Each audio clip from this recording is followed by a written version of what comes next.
The assignment for the religion class was to illustrate a Bible story, and I chose the Transfiguration. Now, for those of you a little bit rusty on your Bible verses, the story of the Transfiguration takes Jesus and three apostles up a mountain. There the apostles saw, and Jesus spoke with Moses and Elijah, but even more important, the divinity of Jesus was revealed. Matthew's gospel describes the scene this way. He was transfigured. His face shone like the sun, and his clothes became as white as lightning. So not the easiest image for a sixth grader to illustrate, especially when limited by a 12 by 17-inch piece of white construction paper and a box of crayons. But I was not deterred.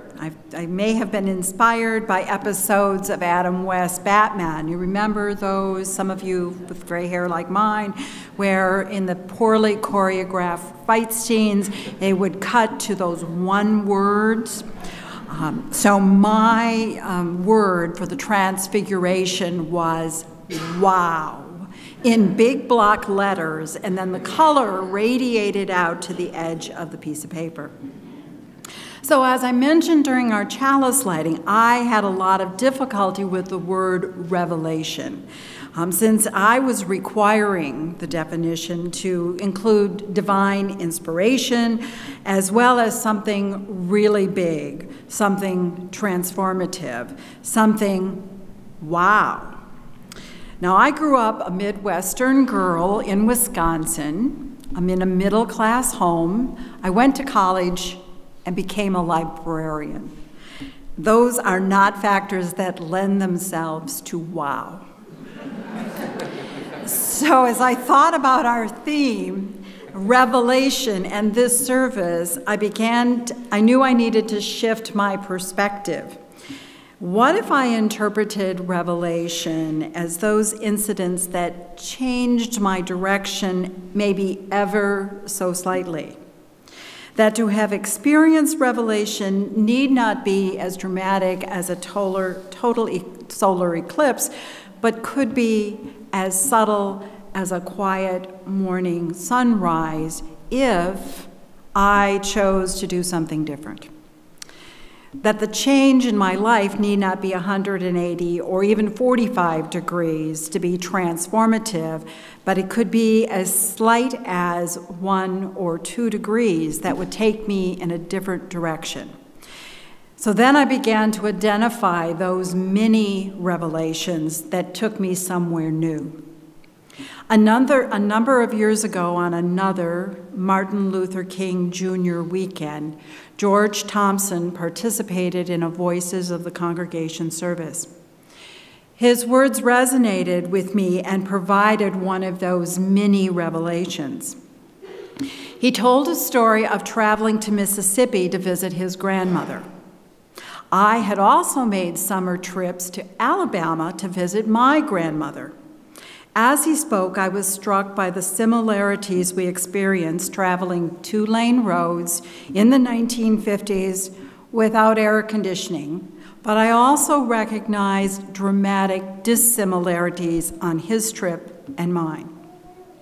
While we both traveled south in the summertime, and in my mind's eye, I took a literary license and even made it on the exact same day, I traveled in a safe, white bubble. I never felt threatened. No one questioned my parents wanting to know who we were, where we were going, what we were doing. There was never a worry about where to eat, where to stay the night, or even where to fill up with gas. As I remember George's story, his was an uncomfortable trip to that segregated Mississippi. His father even worried about just arriving safely. Since we know our experiences help shape our lives and reveal the world to us, the question becomes how to stretch that personal perspective. For me, any trip to Alabama was just a fun family vacation. George's trips to a segregated Mississippi were not the same as mine. I cannot change the fact that I am a middle-aged white woman of privilege. I have never been the recipient of racial hate or discrimination based on the color of my skin. His story was a mini revelation that shifted my perspective. One of the challenges I see as we come together each Sunday morning for worship is how to honor my life and your experiences as different, and then celebrate those mini revelations so that we can transform, maybe even transfigure who we are and what we want our community to be.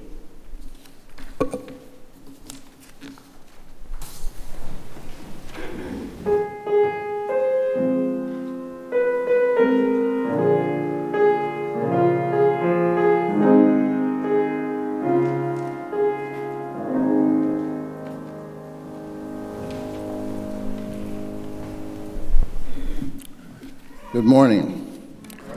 I am the aforementioned George Thompson. And I did indeed say a number of things, and I'm going to share those with you, some of those things with you this morning, and I'm going to break them into 3 periods. When I was in elementary school, when I was in high school, and also my work life afterwards. Let me say a couple of things. I grew up in St. Louis, Missouri.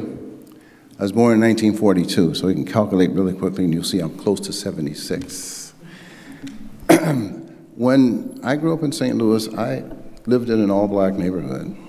So I didn't see any white people, except there was one guy that was an insurance guy that would come from time to time, and I saw television, Lucille Ball, I Love Lucy. So I really hadn't had any experience with segregation. I hadn't had any experience with hatred and hostility. But my mother died when I was 15 years old, and things changed because then my father worked 2 jobs and sometimes 3, and during the summer we would go down to Mississippi. I had relatives who lived in West Point, Mississippi, and we'd go down, but I found out that things were very, very turbulent. We always packed a lunch because there was no stopping at any restaurants. We also, when we stopped to get gas, restrooms were, there might be a colored restroom, but there might not be. So what I'd like to do is to take you on a little bit of a quick journey. This is me. This was a picture is about 69 years old.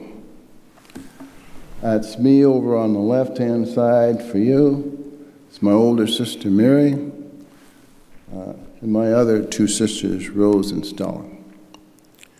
So when we went into the South, notice that the slide that was before that was 1963. So this was in the 50s. So you can see there's a little bit of datage in there. When we went into the South, we had, there's something that I should acknowledge a lady in the audience here, that lady over there, Joyce Gibbs. Joyce Gibbs and I are working on a project called the Green Book, and with the History Center. So this is Ruth and the Green Book, one of the books that will be used. But this book told black people where you could stay overnight, where you could eat, and it was a necessary thing because people were very hostile because of the color of my skin. My cousins, first of all, told us when we came into the South, they warned us. If you're walking down the sidewalk and a white person comes towards you, you get off in the street. You don't want to have direct eye contact, because direct eye contact meant that you might think you're equal to them. And that could cause some severe problems for you. I was going to say your body, but I'll say you. So, and my father also warned us not to say anything to anybody, frankly, that was older than us, than yes, ma'am, and yes, sir. What I saw was that, well, I learned rapidly. There's another gentleman that I'd like to quickly pop up. His name was Emmett Till. When I was in the South, this guy was about 100 miles away from me. He was in Money, Mississippi. I was in West Point, Mississippi. He was 14 years old. I was 13 years old. He evidently went into a store, said or looked at the lady, and she thought it was odd or whatever. At any rate, what happened to him was the next night, the brother, the woman's husband and her brother, and his brother came over and got Emmett Till. They beat him to death. They wrapped him in barbed wire, and they threw him in the Tallahatchie River. Now, the trial lasted about 90 minutes, and they were released. Recently, you may have seen some articles that say that the lady said later on that she fabricated the story. But that's a life, and that's what life was like in the 50s and the 60s in the South.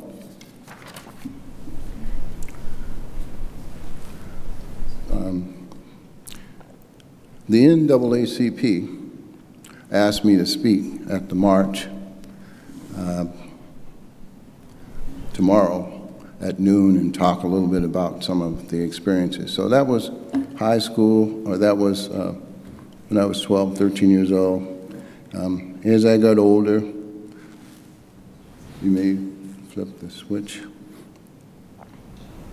But the NAACP organized nationwide marches to just say, hey, this is not the kind of America that we want to see.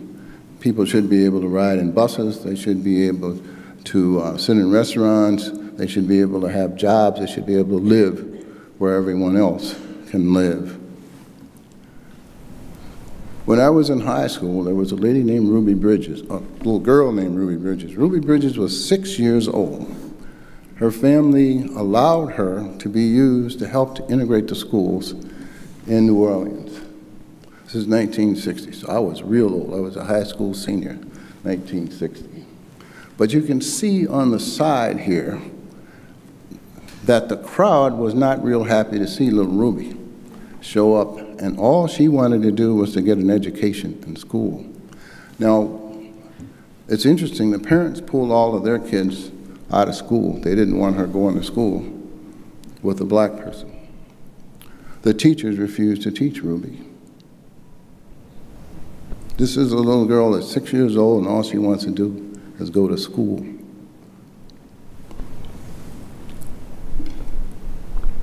Ruby said a variety of things. Ruby's now over 60, but Ruby said something that really stuck in my mind and in the mind of other people. And she said that as she got older, racism is a grown-up disease, and we need to stop using our children to spread this disease.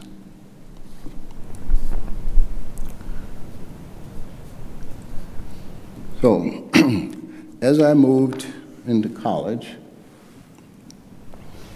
I was going to Clark College in Atlanta, Georgia, and one of the NAACP came out and said, we need to have some folks to help with the sit-ins and demonstrations. And they asked us to participate. And I say asked us, there were some members of the football team, but they said, you got to understand, you cannot resist. If they pour soup on your head, if they pull you off the stool, if they kick you, they beat you, whatever they do to you, you cannot resist. Because the alternative is you can be killed. And people were beaten. And this is all about the color of my skin. So when we think about Martin Luther King, you think about what the day means. To me, it means a lot. To Joyce, and I have to also say, I am extremely proud of the UU Church because of these little scarves that you wear that say love and appreciation and support, and you've been doing this for many, many years. It's extremely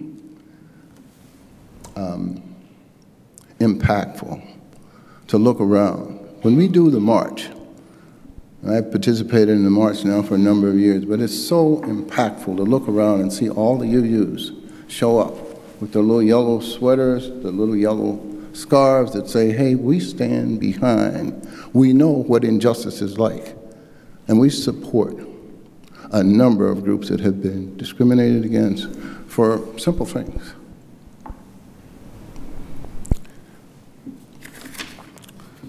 Let me just say I did not participate in the sit-ins. I have a strange belief that my arm should not sit around and watch my body get beaten without doing anything. So, strange belief. I want to move past high school now and just talk a little about working at IBM. I was requested when I first started at IBM, one of the human resources managers said, there were not very many of them. Joyce Gibb was there, but she showed up a long time before I did. But I was asked to go and speak to churches, or to speak at this human rights, this human resources director's church. And it was a big church, a lot of people in it. And so I spoke, and I told them a little bit about the fact that you had to go to Minneapolis to get haircuts, you had to do, that they didn't have hair products, that you had to, they didn't have a variety of things in Rochester, and so we, that catered to us. So, and I just kind of basically explained that when I came to Rochester, I didn't see another black person for 2 weeks. And when I saw this guy, I saw him across the room, and we came together like you see in these commercials. And oh my God. And he became my best friend for 15 to 20 years until he left. But it was just a joy to see a person of color. So when I went and spoke at this church, and I said, I talked about different things. Afterwards, a lady came up to me, and she crowd thinned out, and she said, how do you feel taking a job away from some well-deserving white fellow who has to support his family? You know? And I thought, I've gone to school, I've tried to educate myself, I've tried to do what I could do. But she thought I was given a job because of preferential treatment. Mind you, at the time, there were very few of us, but she felt like I had been given special privileges. And at any rate, I decided not to do that again for another 20 years. I mean, go and speak in churches, because anyway. But I want to just, she felt like I had somehow just gotten an advantage. And I want you to know that I worked for IBM for almost 30 years. I helped IBM win some national awards. I attended achievement conferences. I did a good job at IBM. So I just want to dispel the truth that blacks cannot do this and that, but we need the opportunity, obviously.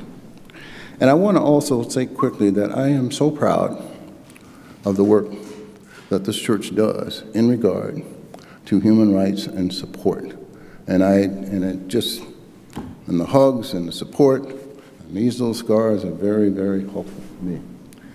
If you flip the next screen, people talk about Black Lives Matter, and there are some of you wear buttons. To us, it really does. But let me explain one thing to you. If you're in a neighborhood and one house is on fire and you're squirting water on that house to put it out, that's what needs to be done. People say, well, everybody's life matters, and it does. But the house that's burning right now is that house in the neighborhood. And we need to adjust to it, and we need to step up and say, hey, that's what we need to do, is we need to stop that. So this little cartoon is one of my favorite, but for a black kid. And I have some grandchildren, and I'm very concerned. What do you need when you grow up? You want to be alive. That's the main thing. So, thank you. Now I'm going to quickly show my family. Again, I have been very, very blessed. And a number of those folks in the front row here, this is my son Daryl, and some of you know, and there are a number of Thompsons in the family here, Thompsons. But Daryl is the gentleman that's sitting over on the left side, opposite Terry there. My wife Terry's here. Daryl is the record holder at the University of Minnesota in a whole lot of different areas. When I was at IBM and I worked with people and they walked past me and didn't speak to me, and Daryl became very famous and went on to play for the Green Bay Packers for 5 years, they suddenly wanted to talk to me. It's an amazing thing how race works. But so there's Daryl and his 4 little kids in the background. And what we do in this issue around Martin Luther King and nonviolence participation is we try to make it better for those kids. Those are my 7 grandchildren in the back. And all they really want is the same thing that you want for your kids, the opportunity for education, good housing, and so forth. So I want to thank the church for giving me the opportunity. I want to thank you for the opportunity to display my 7 grandchildren. Whoops. So, thank you.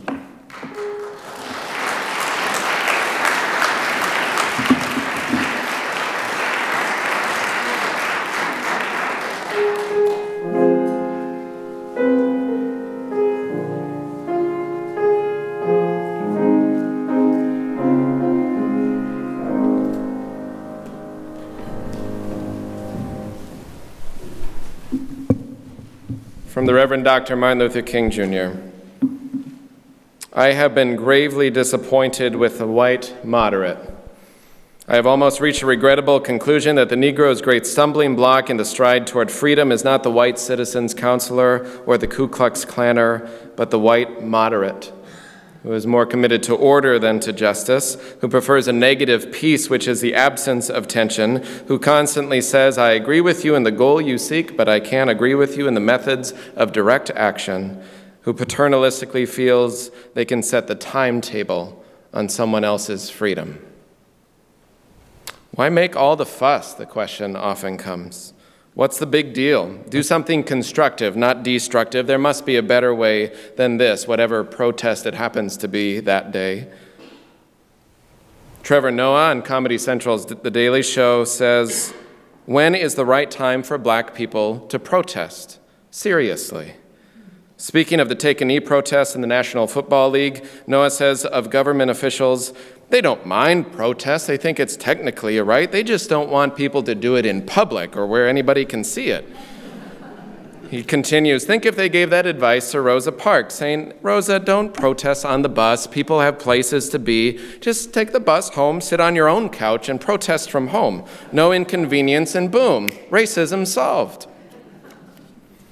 Those who profess to favor freedom and yet depreciate agitation, wrote Frederick Douglass in the late 1800s, are people who want crops without plowing the ground, who want rain without thunder and lightning, who want the ocean without the roar of its many waters. As people gathered a few years ago at the Mall of America before Christmas, disrupting capitalism and holiday festivity, to raise issues of police brutality and mass incarceration and systemic racism.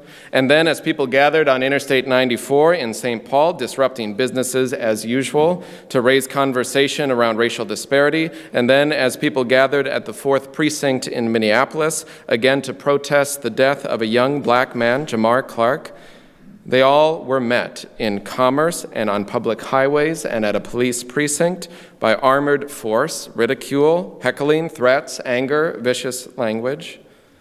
During the civil rights movement of the 1960s, as people gathered, disrupting business as usual around racial disparity in commerce and restaurants, on public highways and in buses and at police stations, they too were met with armored force, ridicule, heckling, threats, violence, anger, as well as dogs and fire hoses and physical abuse. It is true that things have changed since the 1960s movement for civil rights, and it is also true that we still live in a society and within structures that consciously and unconsciously privilege people, still based on the color of their skin, among several other forms of oppression that operate in increasingly subtle ways and maybe not so subtle in the public rhetoric anymore. But one of the most important reminders of this work from activists and workers about any work for justice that shows up as disruption and agitation of the status quo is that somewhere between the heavy armor and the drama of news headlines and the drama of the moment, there are people. As I gathered at the mall and saw the armored police across the way, between me and them were people, babies, children, hopes, dreams, laughter, hugs, tears. A member in my previous congregation after the protests at the 4th Precinct in Minneapolis wrote this about the humanity in the midst of protests, which goes so often forgotten. She said, at the 4th Precinct, tents sprang up, and then food service, then winter clothing giveaways. Sisters Camelot pulled their bus right into the camp and unloaded hundreds of pounds of fresh produce, often over the days, most of it flowing into the community. Some days, the lines of cars offering donations spanned for over a block, and for 18 days, campfires burned a line down Plymouth Avenue. They were carefully tended. It wasn't some mess. Logs were laid in formation, coals stoked to a new blaze, water and sand at the ready, ashes diligently swept away. The miracle of this string of lights, she says, wasn't the fuel needed to keep the fires burning. It was the community that formed that whole occupation kept bright and steadfast. How easy it is to forget, how quickly to ignore the humanity in the midst of uncommon beloved community, the humanity that we create when we put hope into action. The 4th Precinct in Minneapolis had been in years past in the center of this predominantly African-American community, a community center before it was a police station, for classes, for learning, for food. And for a time it turned into that again, even in not the most neat or conventional way. To lift every voice is to lift up the truth that revelation, or the revealing of new truths or wisdom or insight or inspiration, come from sometimes the most common everyday sources, from lived experience, from the testimony of lived pain and lived hope. And sometimes revelation comes when we pay attention to the particular voices that are often and historically ignored. Sometimes it makes the status quo, and anyone caught up in whatever that means at a particular time feel uncomfortable. Sometimes revelation leads to revolution. There are many voices to be lifted up, but I want to leave you just with this one from African-American minister and professor Yolanda Pierce. Let us not rush to the language of healing before understanding the fullness of the injury and the depth of the wound. Let us not rush to offer some Band-Aid when the gaping wound requires surgery and complete reconstruction. Let us not rush past the loss of this mother's child, this father's child, someone's beloved child. Let us not value property over people. Let us not protect material objects while human lives just hang in the balance. Let us not value a false peace over a righteous justice. Let us not be silent when we know what to say, and let us be silent when we don't know what to say. Let us be humble and listen to the pain and the rage and the grief pouring from the lips of our neighbors and friends right into the streets.